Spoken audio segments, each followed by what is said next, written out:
Matt Weis. Did I pronounce it right? Weis. Janet Weis. Anybody else get that reference? Hey! Rocky Horror Picture Show. Enough about that. After spending a few years toiling in the insurance business, Matt found his niche working in training and development instructor for a local nonprofit. He has a beautiful wife and generally somewhere between 3 and 5 wonderful children among the ages of 2 to 17. So let's give a big round of applause for Matt.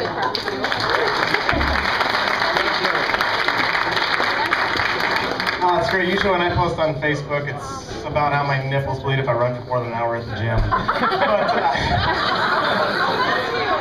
Oh, I know I do synthetic, but I sweat so much. It's awful.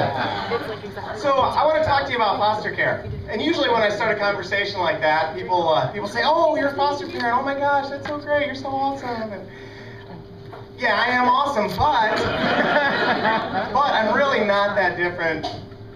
I'm not that different than anybody else here.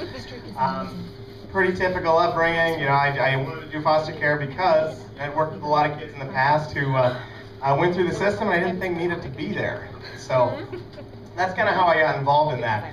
Now, a lot of times the next thing people say is that, "Oh man, I've considered foster care. We thought about doing that." And I said, "Okay, so why aren't you doing it?"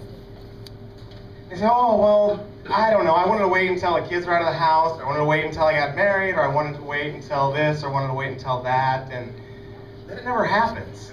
But I want to come on today, and I want to talk about kind of my experience and why we do this. You know, with foster care, you learn a lot. You learn a lot about yourself. You learn a lot. Period. Speaking of period, we had a 10-year-old girl living in our house, and she came home from school after watching the video. And she was so excited to tell us that girls, believe it or not, have 3 holes. Okay?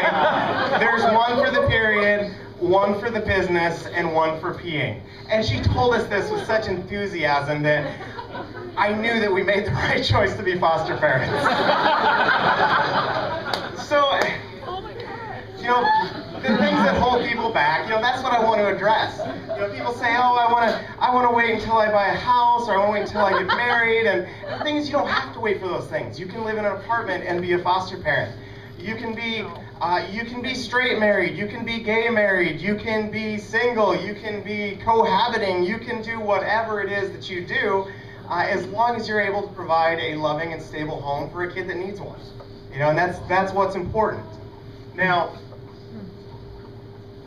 along with that, people worry about being a stay-at-home parent, and they say, "Oh, well, do you have to be a stay-at-home mom?" And it's like, well, I don't really even know any stay-at-home moms, honestly. If they had to go with just stay-at-home moms for foster care, there wouldn't be a whole lot of kids in foster care. You know, and if you hadn't noticed, these are people who have been in foster care.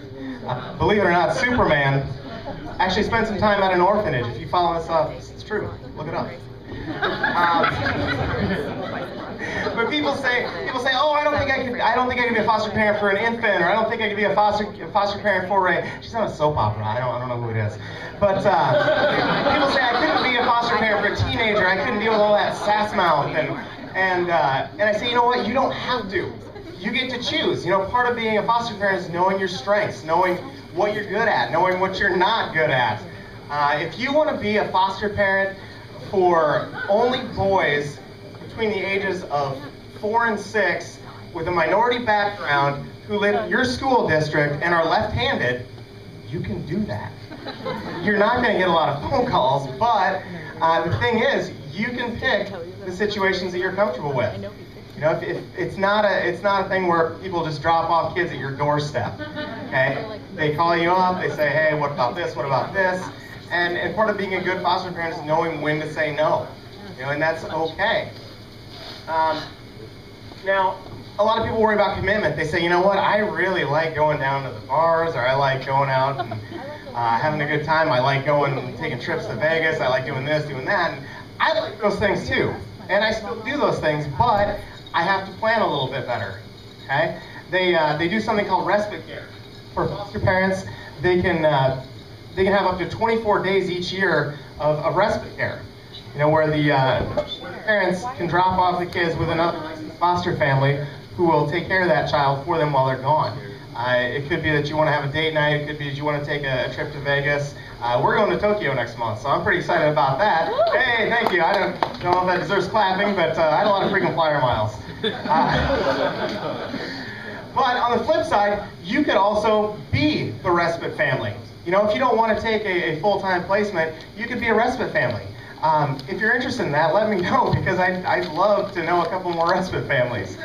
You can just take a kid and be the cool uncle for the weekend and go hang out and let them wear your flannels or trucker hats. Isn't that great?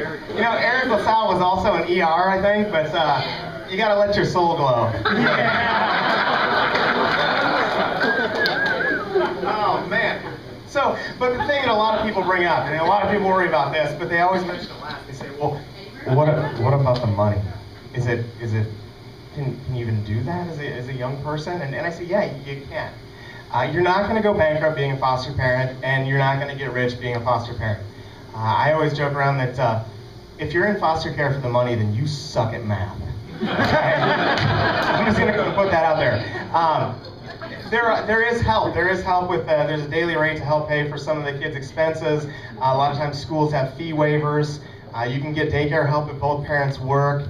You can do a lot of different things, and it's very doable. You know, there's a clothing allowance, which isn't a whole lot, but you know, there's ways to make it work. If you want to do that, and if you want to make a difference in the life of a child, you can do it. And that's what I think is so cool, is that you don't have to commit to being a full-time foster parent. You don't have to commit to having a child live in your house for the next, undisclosed amount of time. If you just want to be that respite family, you can be that respite family, and that's okay. Oh, I know, I didn't mean to pull on your heartstrings right at the end there. Okay, I did. But if you want to know more about foster care, there's an organization called Iowa Kids Net. You can Google it. I don't remember the web address right now. I'm sure it's something like iowakidsnet.com. But, hey, iakids.org. Or if you want, give me a call, talk to me, look me up after the show here, and I'd be happy to talk to you about it and kind of share our experiences, because it's a wonderful opportunity, and I've never regretted it. So, thanks.